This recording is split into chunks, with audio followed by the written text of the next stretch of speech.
when is the best time for an advisor to move? Good news, bad news is there is a perfect time, but there really isn't a perfect time.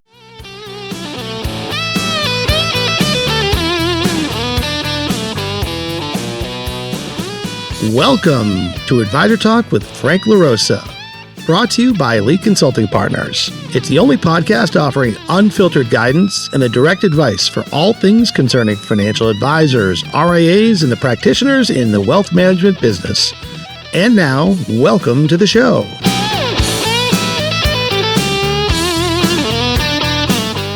Hey everybody, welcome to Advisor Talk with Frank LaRosa. I am Frank LaRosa. This is not a recording. We are live.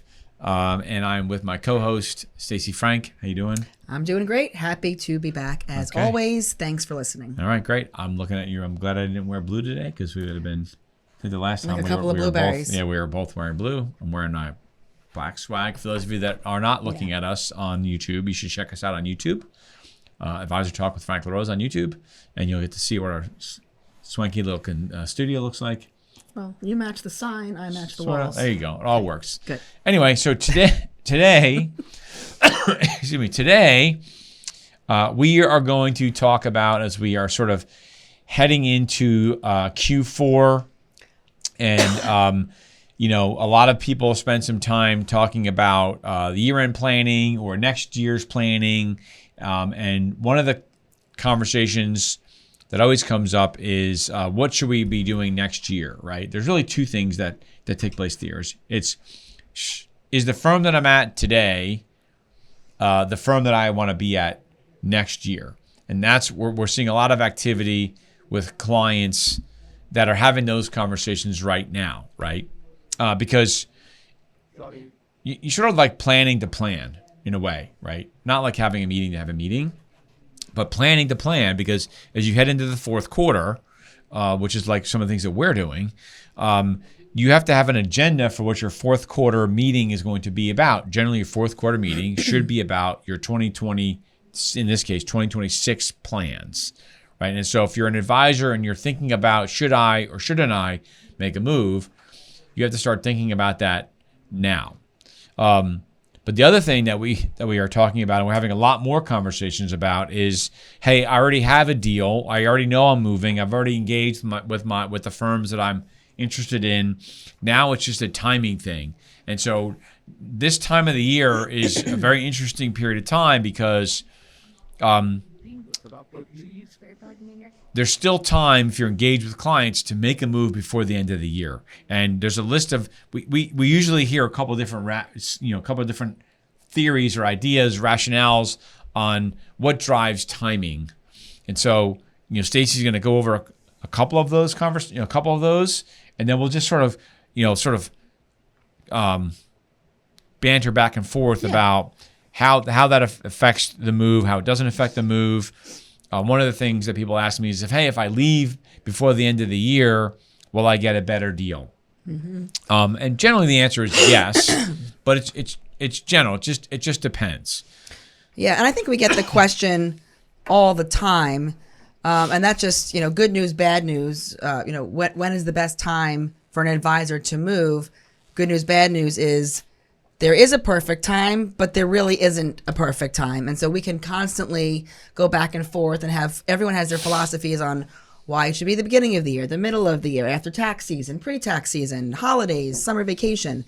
There's so many theories as to, we could talk about this all day long, but in the end, there really, unfortunately, is no one cookie cutter answer. Although I think there's something about the end of the year that maybe stands out more than most. Yeah, what I find, generally speaking, is the period of time between now, which is sort of, call it mid-September, right, through the second week of December, are generally good times to move, primarily because there's not a lot going on, generally speaking, in people's lives in terms of the kids go back to school, so you're not really on vacation, your clients aren't on vacation.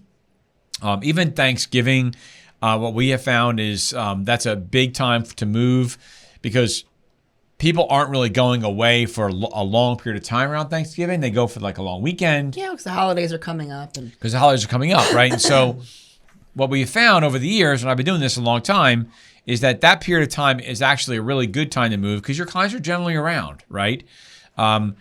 It's when you get into the summer times look, we move people in the summertime all the time, and they move, right? They move all their clients. Yeah, well, the truth is we move advisors all year long. Every month, every week, we're moving an advisor. Right. Someone moving tomorrow. So there's sort of like, generally speaking, better times. I always love the one where it says, well, it's tax season, so I'm not going to move, in April. I don't really know how. But honestly, unless you have all business, if you have all business clients, then you probably aren't really that busy in April anyway, because usually they're filing later in the year. So, right. Well, that and they're filing, they don't have to file until October. But generally, there are. So that's I've said generally like 10 times. The general rule of thumb is it's really based on what's going on with your clients. We had a client that we moved 2 years ago, large. They were a private wealth firm, really ultra private wealth, and we timed their garden leave.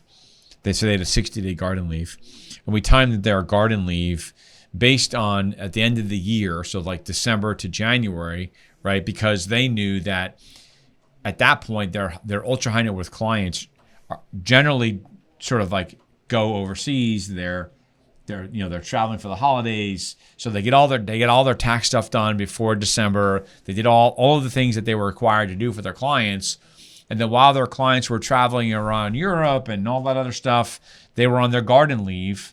And when they came back, which was like mid-February, the clients were also getting back from their holidays, and it worked out perfectly, right? Yeah, and I think that that's a great point, just generally speaking, is when advisors ask us, when should I move? I often go back to the advisor and say, well, tell me about your clients' schedules. What are your clients like? Are they snowbirds and they live in Florida for the winter, but you're still in New York or New Jersey? Maybe you have clients that, go away for European trips in the summer, and that's a regular thing. Yeah. Or it's ice hockey season, so I can't move between February and whatever because I coach. So I think it's about knowing your clients. We keep coughing. Yeah, I know. I think it's allergies. Anyway, sorry about that. Yeah, it's about knowing your clients, right? But the flip side to that is also, what is your personal situation? And I mean personal, business/personal, right? And your staff. When is your staff going to be on vacation? You certainly don't want to do that if you have a lot of vacations coming up, or if you're bringing kids back you're bringing your child, son or daughter, to college, right? One of the other things that we work out is one of the first questions that I ask, especially sort of this time of the year or like the beginning of the year, is do you have any deferred comp that you have on the table, right? Like when is your net, if you're on a deal and the deal, maybe you're still going to leave, you'll still be on a deal when you leave, but the decision to leave in December versus leaving in January, February can make a difference in 1 year of that deal burning off. Right. Which could mean maybe $100,000 of forgiveness or something, right? Well, they usually expire. There's definitely an expiration timeline for the deals. That, or if you acquired a practice at your firm and the agreement, if you're, they all have different acronyms, right? But if you're at UBS or Morgan Stanley or Merrill Lynch and you acquire one of those practices and the term of that acquisition is coming to an end and you're only a few months away from that happening, you're better off waiting until that expires, because it just makes it one more thing that makes it more complicated for you to leave. So just wait. If you're going to, you have some deferred comp coming and it's, substantial 6-figure number, and the firm is not going to basically pay you extra to leave that money on the table, and it's only a month or two away, then I would just wait. Right. And it's the same thing. I think all wirehouse advisors can relate. I'm working with a large team in the Midwest in a wirehouse that I've been talking to for a few years now, because they acquire the senior partner's practice, and for sake of the advisor, for sake of the clients, and for retention, they're going to move, but they're going to wait it out. and there's nothing that we can sort of say or do to convince them otherwise, that's really important to them. So, we're not, listen, some of that stuff's important for you to make sure that you stay around for. But you have to weigh the options of, is it worth it for you to stay or not stay? Understand what those things are, because they can be used in negotiation, right? We have done situations where the advisor is, if they leave in November, they're going to lose $100,000 deferred comp award that they're going to get in February. We've had situations where I've had the firm basically increase the deal by that much money if they leave at that point, right? And so that's the other thing. It's like the timing of what works for firms. Right at the end of the year, the reason why we typically see a flurry of movement, like in, I'll say October, November, early December. Q4. Right, Q4 is a big move period of time, is because a lot of firms will come back with a little bit of a sweetener on their deals. Because they're trying to, these firms have goals to hit. And quotas, right. The quotas. And the recruiters at the firms have goals to hit. And so if they know that they are close to a goal of theirs, right, they can sweeten the pot a little bit for you if you're willing to make the move. So some firms don't care. There are firms out there that don't have a calendar, sort of the same calendar year, right? Where their calendar ends, their year end ends in October, as an example, right? So they may not care that you're going to move from in December versus January, because to them it's all in the same fiscal year. So that was the term I was looking for. But I think that that's really important, and it's it makes sense just to have the conversation. It makes sense just to look at the calendar. If you have a large team, I had a client of mine that they were actually transitioning from the IBD to their own RIA, and they made sure they had it all dialed in, and they made sure that nobody was on vacation. Like they basically said, hey, take your vacation by this time of the year, because after that we're going to be transitioning, and basically put a moratorium on vacations for like 60 days, right? So those are the kinds of things that you have to work on. But have a conversation and a dialogue with the person that you're working with. And don't, I think to your point, like, other than a money thing, right? I look at this, other than like, okay, you're going to leave $100,000 or $200,000 on the table by leaving a month early. So don't do that, right? But where people say, well, it's tax season, or it's the holidays, or it's the summer. I have never, I can say this, I have never seen an advisor pick a time to move any time of the year that the transition didn't go well because of the time of when the advisor made the move. Like right. I've never seen it. And so it's like overthinking it. You're overthinking it. If you want to move in the summertime, move in the summertime. What I will tell you that I've seen more times than not is you delay the move because you're trying to thread a needle with like the perfect time to move, right? And then something happens that derails it. You get a client complaint. Your assistant leaves. Something happens in the market. Something happens at your firm. Something happens. Your biggest client passes away. Or the flip side, your biggest client gives you a huge referral, and now you're not sure what to do. And so now you have to pause everything because, like you need to work on that. And then you blink of an eye, and 2 years later, you're still at the firm that you didn't want to be at. Right. And still talking about the same frustrations that you had 2 years prior, waiting for that ideal flowers and butterflies opportunity to move. And you're feeding right into the trap of, unfortunately, there really is no perfect time. There really is no perfect time. And again, I've been doing this a long time. So I've been in the business for 30 years. We've had this business for 15 years, going on 16 years. And I was a manager, a director, I was an advisor. I moved, I moved my clients in January of 1999. I won't say that I was talking to my clients in December, but maybe I was. I don't know. Maybe. But my point is, I've never seen an advisor's transition not go well because they picked the wrong timing of the move, right? Oh, man, that's what happens. It's what happens when you move in the summertime. Like, no, that's not what happens, right? Oh, that's what happens when you move around Thanksgiving. No, that's not what happens. And I'll give you an example of how you can leverage the time, right? So if you say you want to move in December, and we have some clients, I have some clients moving in December, right? What we do, what I always advise is if you're going to be moving in December because you want to, like these particular clients, they want to have everything done. I have actually some clients moving in October and November because they want to be done with their transition as they roll into 2026. Yeah, and enjoy the holidays and start fresh as the year kicks off. Right. Yeah. But I have had some clients that will move in the first week or two of December. And what they actually do is they tie the move to their client holiday parties. Right?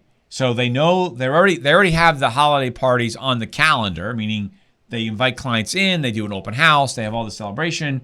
So they already have that on the calendar and they've already invited clients, right? So the difference is when that happens, they then that's when they let their clients know that they've changed firms, right? These are more independent practices, right? Because if you're W-2, you're not really allowed to do that. But you can use the timing. I have another client that moved over the summertime. Oh, this is a great one. This was 2 years ago. Every summer they do like a summer barbecue for their clients. Well, 2 years ago they did the summer barbecue and document signing thing. Basically, they had the whole barbecue, they had the whole thing, right? But then they had staff with DocuSigns. iPads and DocuSigns. Yeah. And they sort of gave an announcement and let everybody know that they were making the move. They made the change, and they changed the operational back end of the business. Nothing else was changing, and they had a great weekend. It was awesome, right? We got the firm to actually fund some of the money, some of the picnic, barbecue picnic, whatever you want to call it, right? But then they had iPads there for the clients just to sign the forms. But this was a team that was already independent. Yeah, they already owned their data. They already owned their client relationship. Yep. A little different situation. Yeah, right. But I mean, look, every situation is different. Really, I guess the message there is we've done so many of these moves, right? Last year we moved 198 different unique advisors through 78 different firms. So we see a lot of variation with what advisors do, why they do it, when they do it. And we have dozens and dozens and hundreds of stories of when they move and what makes one period of time better than another. And so, don't go this alone. Talk through it with your team. If you're working with us, obviously we're already going to talk you through it. But if you're thinking about making a move and you're not sure when, and you want to just sort of have a sort of like a talking out loud scenario, give us a call. We can walk you through what we think you should be doing.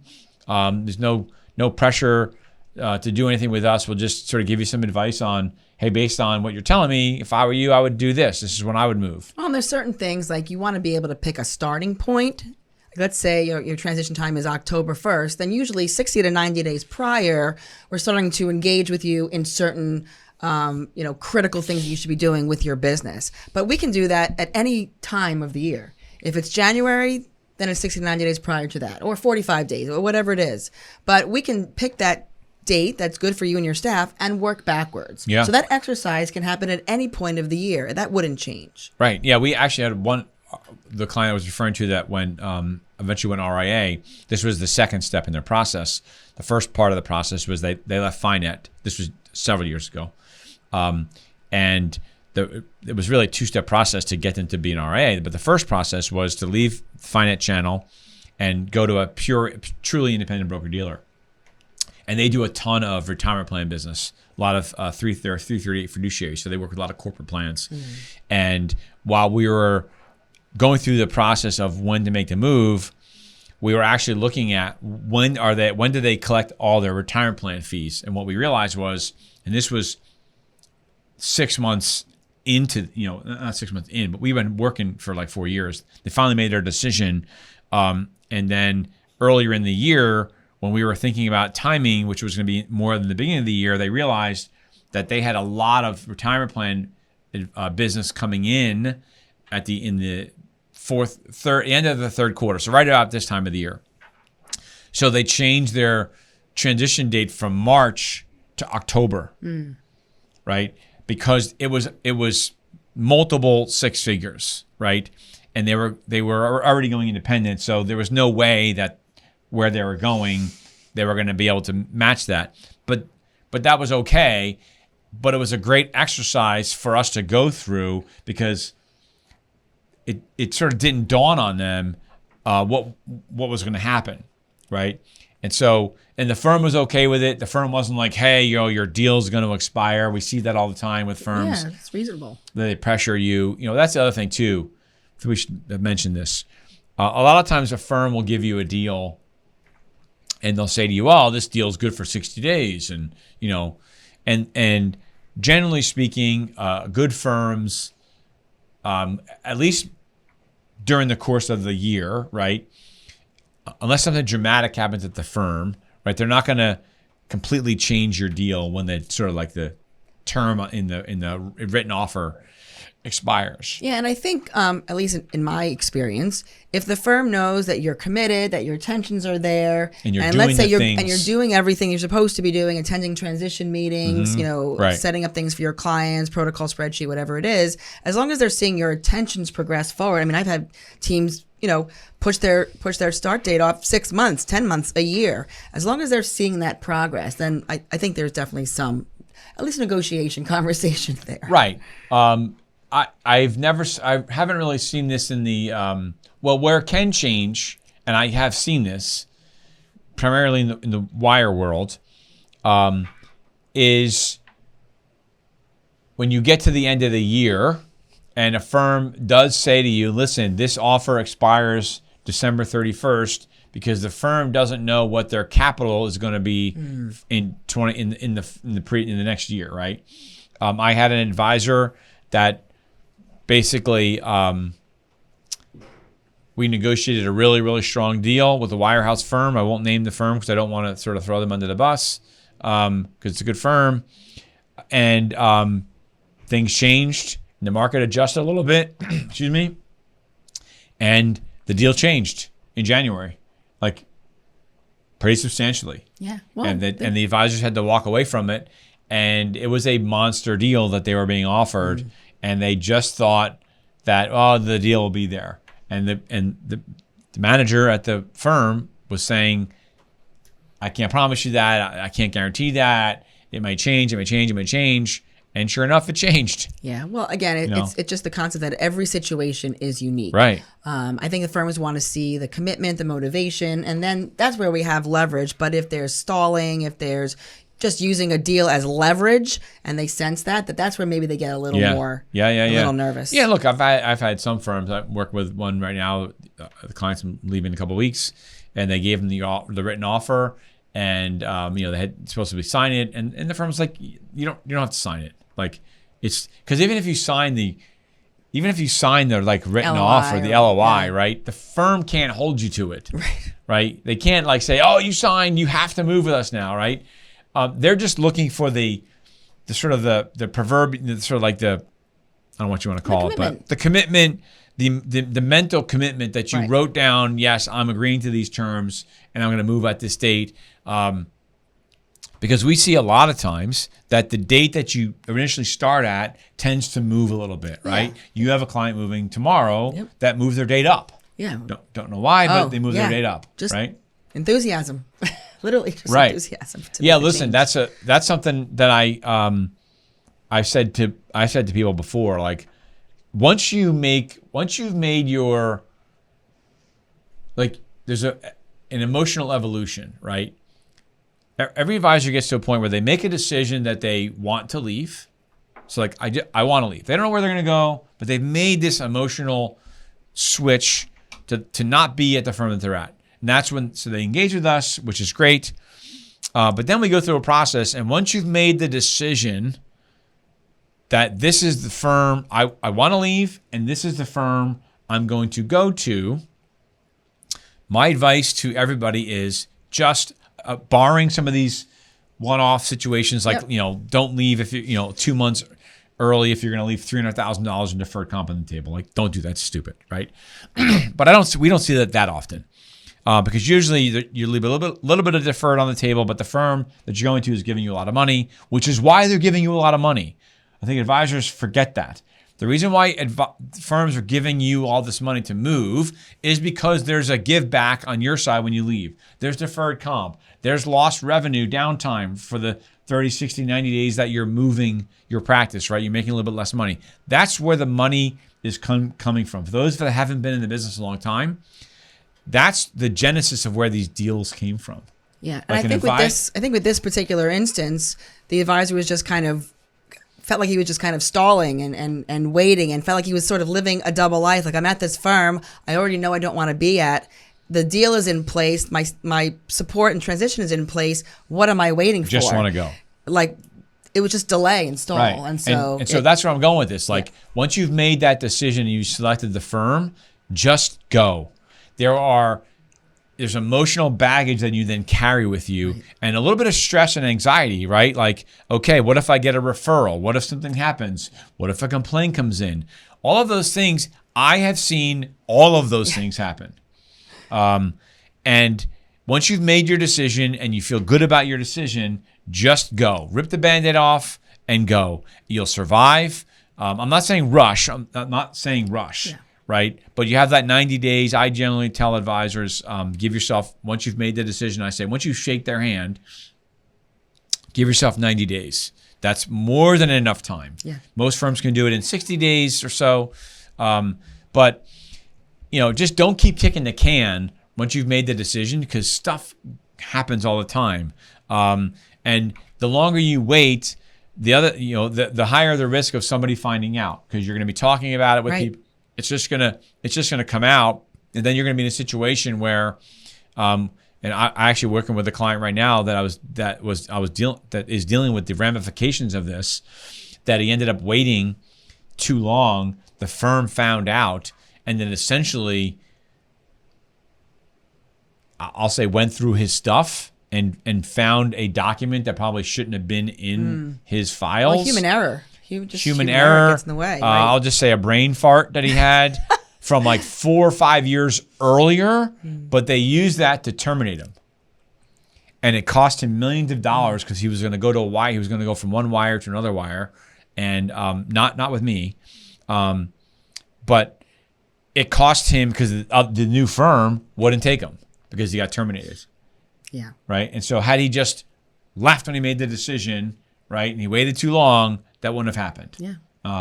The other moral to that story is shred. If you shouldn't have. There's things that you shouldn't have in your files. That's for another topic. But just be mindful of the things that your firm might do if they sense that you're leaving, and don't leave evidence around. Don't leave things around that can give your firm, I'll call it a headshot. So I think it's really, really important. Anyway, you get the idea. If you want to discuss sort of like a timing situation that you're having, just get some idea, just toss around the idea, talk out loud about it. We're happy to take a phone call. You can call Stacey at 856-816-6322 or Stacey at eliteconsultingpartners.com or Frank at eliteconsultingpartners.com. What a surprise. Yeah. And real creative email. You can give me a call, 856-316-4651, and just tell my assistant Mary who you are and what you want to talk about, and she'll get you on the phone with me. Also, you can just DM me through LinkedIn, or you can DM me on my Instagram account, which is frankLaRosa.elite. Love to connect, love to talk to you, and just love to guide you in the right direction. So with that said, we hope you enjoyed the show. Good talk. Thanks so much. Thanks a lot, and we'll see you next time. Thanks for listening to Advisor Talk with Frank LaRosa. If you're looking for more advice or solutions on any topics relating to the financial services industry, or just want to subscribe to our podcast, head on over to eliteconsultingpartners.com/podcast.